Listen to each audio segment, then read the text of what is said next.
नमस्कार, arise news में आपका स्वागत है। तो पेश है आज की अहम खबरें। अराइज न्यूज व्यक्ति विशेष के इस खास एपिसोड में आज हम बात कर रहे हैं हरियाणा के रोहतक के मेयर मनमोहन गोयल की, जिन्होंने अपनी विशिष्ट राजनीति और समाज सेवा से क्षेत्र की जनता के मन मस्तिष्क में अलग जगह बनाई है। मेयर के रूप में उनके कार्यों को देखकर आज रोहतक की जनता रश्क महसूस करती है। सैनिटाइजेशन के मामले में जहां रोहतक नगर निगम देश में अव्वल नंबर पर है, तो वहीं स्वच्छता के मामले में भी रोहतक नगर निगम हरियाणा में दूसरे स्थान पर है। रोहतक में पार्क हो या पार्किंग या सड़कें, शहर के नज़ारे किसी खूबसूरत महानगर का एहसास कराते हैं। हालांकि मनमोहन गोयल कहते हैं कि शहर में अभी बहुत काम बाकी है। उनकी कोशिश है कि रोहतक नगर निगम को देश के टॉप 10 नगर निगमों में शुमार कराना। अराइज न्यूज के हरियाणा ब्यूरो सतीश सुमित्रा कौशिक ने मनमोहन गोयल से उनकी राजनीति, समाज सेवा और पारिवारिक जिंदगी से जुड़े विभिन्न पहलुओं पर विस्तार से बात की। आज हम व्यक्ति विशेष प्रोग्राम में अपने दर्शकों को रूबरू करवा रहे हैं प्रसिद्ध राजनीतिक, निस्वार्थ समाज सेवी व रोहतक के मेयर मनमोहन गोयल से, जिन्होंने अपनी कुशल कार्यशैली से रोहतक की काया पलट कर दी। रोहतक के विकास में उनके अहम योगदान को कभी भुलाया नहीं जा सकता। आइए बात करते हैं रोहतक के मेयर मनमोहन गोयल से। आपने अपने इस 2 वर्ष के कार्यकाल में क्या क्या विकास कार्य करवाए हैं और भविष्य में क्या क्या करवाने की योजना है, बताएं। हमने जब इलेक्शन लड़ा तो लोगों के समक्ष रखा था कि हम शहर में सीसीटीवी कैमरे लगवाएंगे। तो हमने 2 फेज़ में लगभग शहर के अंदर 260 कैमरे लगवाए हैं और उससे एक फ़ायदा भी हुआ है। जो बैड एलिमेंट है उसको दुष्साक करने का हिम्मत में कमी आई है। औरतों से चैन स्नैचिंग, बदमाशियाँ करना, उसमें काफ़ी कमी आई है। अभी हम तीसरे फेज़ के लिए 180 कैमरे और लगाने के लिए हरियाणा सरकार में उसका बनाकर भेजा है। आने के बाद उसको भी लगाएंगे। दूसरा हमारा काम ये था कि शहर में पानी की बड़ी किल्लत थी, उसका किस प्रकार निर्वाह किया जा सके। तो हमारे यहाँ 3 वाटर वर्क्स हैं। पहला वाटर वर्क सबसे पुराना हमारे पिताजी के समय में सोनीपत रोड पर बना था, जब जॉइंट पंजाब था।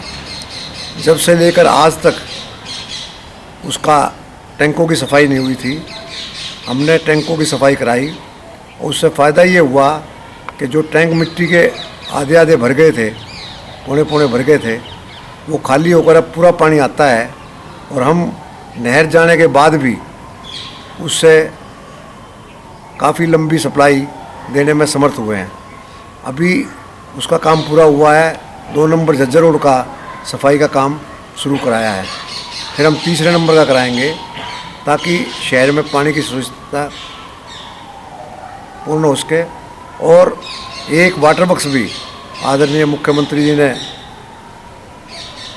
घोषणा की थी, हम रोहतक शहर के लिए लाडौत गांव में बनाने जा रहे हैं। अभी उसकी स्वीकृति होनी बाकी है। रोहतक शहर में काफ़ी पार्कों की डेवलपमेंट हमने कराई है और उसके अंदर 50 पार्कों के अंदर स्वास्थ्य के लिए 50 जिमें लगवाई है। हर पार्क में एक बच्चों के लिए, बड़ों के लिए। और जहाँ तक शहर में पार्किंग का सवाल है, काफ़ी ट्रैफिक जाम रहता है। भिवानी स्टैंड पे एक मल्टी लेवल पार्किंग बनी है, वो भी जल्दी ही हम जनता को देंगे, जिसमें लगभग 500 के करीब 2 व्हीलर और 200 के करीब 4 व्हीलर गाड़ियाँ 3 मंजिलों में खड़ी हो पाएंगी। और एक सरदार भगत सिंह के नाम से पार्किंग कॉरपोरेशन की बहुत दिन से बंद पड़ी थी, जब से बनाई चालू नहीं हुई थी, उसको चालू किया है। उसमें भी 2 व्हीलर 400-500 उसका फ़ायदा उठा रहे हैं, जबकि उसकी कैपेसिटी लगभग 800-900 की है। तो और भी हम कोशिश कर रहे हैं ताकि लोग उसका उपयोग उठा सकें। आपकी एक मेयर के रूप में भविष्य की और क्या क्या योजनाएं हैं, वो बताएं। भाई जितना भी मैं कर सका शहर के डेवलपमेंट की कहूँगा। जो क्योंकि इस कारपोरेशन का मतलब है सिविक एमिनिटीज़ में जितना काम करो उतना कम होता है। हम जो भी कर पाए, जो भी शहर के लिए विकास के लिए काम कर पाए, लोगों की सुविधा के लिए काम कर पाए, चाहे वो पार्कों का है, चाहे वो सैनिटाइजेशन का है। अभी जैसे पिछले 2 सालों से हम हरियाणा में दूसरे नंबर पर आए हैं, भारतवर्ष में 35वें स्थान पर आए हैं। और सैनिटाइजेशन के प्रोग्राम में 2 सालों से हम भारत में पहले नंबर पर आ रहे हैं। तो ये सब लोगों की, कर्मचारियों की, सबकी मदद के तहत हो रहा है। और हम चाहेंगे कि भविष्य में रोहतक शहर पहले नंबर पर आए हरियाणा में और देश में भी ऊपर जाए, शुरू के 10 में आए। उसके लिए हम भरसक प्रयास कर रहे हैं। रोहतक नगर निगम के छोटे कर्मचारियों से लेकर बड़े अधिकारी तक, शहर के आम आदमी से लेकर खास आदमी तक मनमोहन गोयल की सादगी और मेयर के रूप में किए गए उनके कार्यों की तारीफ करते नहीं थकते। श्री मनमोहन गोयल जी एक महान व्यक्तित्व के धनी व्यक्ति हैं। उनका स्वभाव बहुत नेक है। गोयल साहब मृदुभाषी, मिलनसार व सहयोगी प्रवृत्ति के व्यक्ति हैं। वह हमेशा समाज सेवा के लिए तत्पर रहते हैं। रोहतक कॉरपोरेशन में उनके द्वारा अनेक कार्य करवाए गए हैं, जैसे दरवाजा बंद प्रोजेक्ट के तहत जगह जगह सार्वजनिक शौचालय और सड़कों का निर्माण, पार्कों का निर्माण और अन्य बहुत से कार्य करवाए जा रहे हैं। उनका व्यवहार कॉरपोरेशन के अधिकारियों और कर्मचारियों के साथ भी मित्रवत रहता है। मैं अभी नई पोस्टिंग हुई है कॉरपोरेशन में, मैं उनसे 2-3 बार ही मिला हूँ, तो मैंने महसूस किया कि वह बहुत ही मिलनसार और मृदुभाषी व्यक्ति है और वह कॉरपोरेशन व रोहतक के विकास को प्राथमिकता देते हैं और समाज सेवा का उनमें बहुत लगन है। मनमोहन गोयल जी से हमारा व्यक्तिगत परिचय है, बहुत दिनों से परिचय है। जब वो वेंस संस्थाओं के प्रधान थे तब से हमारा उनसे परिचय है। वो एक बहुत ही अच्छे सामाजिक कार्यकर्ता हैं। समाज के हर दुख सुख में लोगों की आग में जलने वाले आदमी वो हैं। और मुझे नहीं लगता कि वो किसी आदमी के कोई काम उनके पास जो जाता होगा वो किसी आदमी के काम को मना करते होंगे। और जैसा आप देख भी रहे हैं, जब से उनका नेतृत्व रहा है रोहतक में, वो जब से मेयर बने हैं, रोहतक में विकास कार्यों की बिल्कुल झड़ी जैसे लगी हुई है। और हम सब लोग रोहतक वासियों की तरफ से, मैं भी अपनी तरफ से व्यक्तिगत तौर पर भी उनके अच्छे स्वास्थ्य की कामना करता हूँ और भगवान से प्रार्थना करता हूँ कि वो स्वस्थ रहें और इस तरीके से रोहतक को दिन दुगनी चार चौगनी जो है ना उन्नति के पथ पर अग्रसर करें। मनमोहन गोयल की पारिवारिक पृष्ठभूमि की बात की जाए तो उनके पिता पद्मश्री सेठ श्री किशनदास जी हरियाणा के मशहूर उद्योगपति थे। वो हरियाणा सरकार में 2 बार मंत्री रहे। गांधी नेहरू परिवार से निकटता के चलते एक जमाने में सेठ श्री किशनदास जी की पूरे हरियाणा में तूती बोलती थी। उनके कराए विकास कार्य आज भी रोहतक और हरियाणा की जनता के जहन में हैं। आज भी सेठ श्री किशनदास जी के नाम से देश भर में धर्मशाला, गौशाला, अनाथालय बने हुए हैं, जिन्हें मनमोहन गोयल के द्वारा वित्तीय पोषण दिया जाता है। इसके साथ ही उनके द्वारा हर साल सर्दियों में कंबल और राशन वितरित किया जाता है। गोयल ने पद्मश्री सेठ श्री कृष्णदास के घर जन्म लिया। उन्होंने राजनीति की कैख है अपने आंगन से सीखी।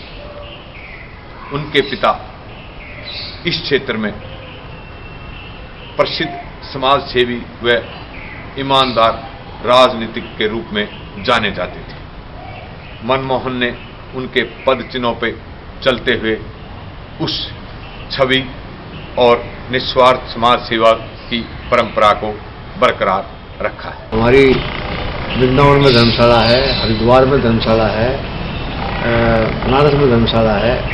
सर्दी के दिनों में पूरे देश से साधु आते हैं, उनको कंबल देते हैं। जो भी हो सका वो हमारे जीवन का पार्ट है अलग से। उसका राजनीति से कोई सरोकार नहीं है और उसमें ना हम उसको मिक्सअप करते हैं। हमने उसके लिए जो बन सकता है करेंगे। मेयर मनमोहन गोयल की शादी देश के मशहूर उद्योगपति रहे ओपी जिंदल की बेटी निर्मल जिंदल से हुई है, जिनसे उन्हें 1 बेटा और 3 बेटियां हैं। सभी की शादी हो चुकी है।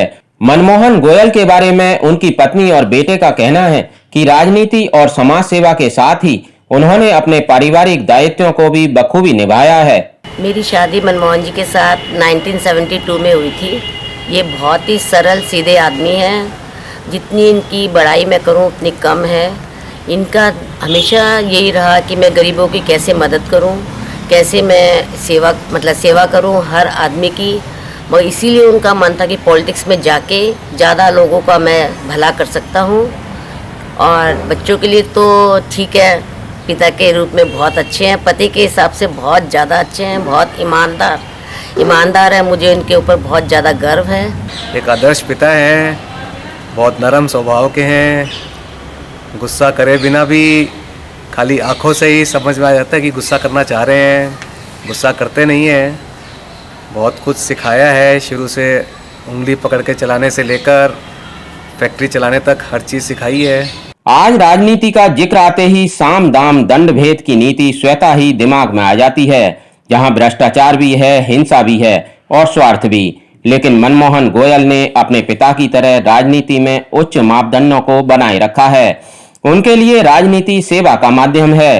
राजनीति में बड़ी संख्या में युवाओं के आने की जहां वो वकालत करते हैं, तो वहीं उन्हें वो ये संदेश भी देते हैं कि त्याग की भावना के साथ युवा राजनीति में आए, तभी देश महान बनेगा।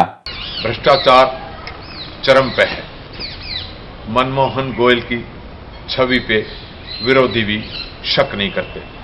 राजनीति की दलदल में मनमोहन जैसा कमल खिलना रोहतक की जनता का परम सौभाग्य है। मेयर साहब, भ्रष्टाचार चरम पे है, मगर आपकी शहर में ऐसी छवि है कि विरोधी भी आप पर शक नहीं करते। इसका क्या कारण मानते हैं? देखिए, जनता जो है वो एक चश्मा है। अगर आप कुछ करके दिखाओगे, आपको डंडोरा पीटने से नहीं होता कि मैं ईमानदार हूँ या मैं ईमानदारी से काम कर रहा हूँ। लोग सब देखते हैं। आपको अपने ऊपर अंकुश रखना पड़ेगा, आपको दिखाना भी पड़ेगा लोगों को।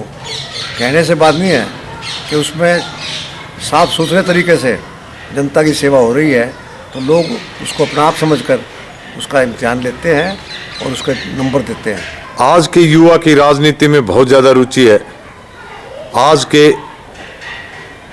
युवा राजनीतिकों को आप क्या संदेश देना चाहेंगे? राजनीति जो है वो एक सेवा का केंद्र है, और नवयुवक जो हैं वो ज़्यादातर, क्योंकि राजनीति बहुत मैली हो गई है, उसके अंदर घुसकर अपने सेल्फ इंटरेस्ट ताकते हैं। तो मेरा उनसे यही अनुरोध है कि आप अगर आते हैं राजनीति में तो त्याग की भावना से आएं और त्याग कर कर ही जनता को दिखाएं, तब आप समझिए आपका जीवन सार्थक होगा। वरना आप राजनीति में आकर बदनामी लेकर अपना जीवन निर्वाह करेंगे, जो कि मैं समझता हूँ कि आज के युवक को अच्छा नहीं लगेगा। हमें राजनीति में आना है तो एक बड़े ही ईमानदार जीवन को जीने का, त्याग के भावना से जीने का अपना धैर्य अपना बनाना चाहिए जीवन, ताकि लोग राजनीति को साफ सुथरा तरीके से करें। और भारत की इसी बात में तरक्की होगी कि हम सब मिलकर ऐसा राजनीतिक जीवन बिताएं ताकि हमारा देश तरक्की करे। आज देश की राजनीति में मनमोहन गोयल जैसे नेता जहां उम्मीद की किरण जगाते हैं, वहीं लोगों में ये भरोसा भी पैदा करते हैं कि राजनीति में ईमानदार और समाज सेवा करने वाले लोग आज भी मौजूद हैं। बस जरूरत है उन्हें सम्मान देने की, उन्हें ताकत देने की, उन पर भरोसा रखने की। एआरआई न्यूज के लिए रोहतक से सतीश सुमित्रा कौशिक की रिपोर्ट।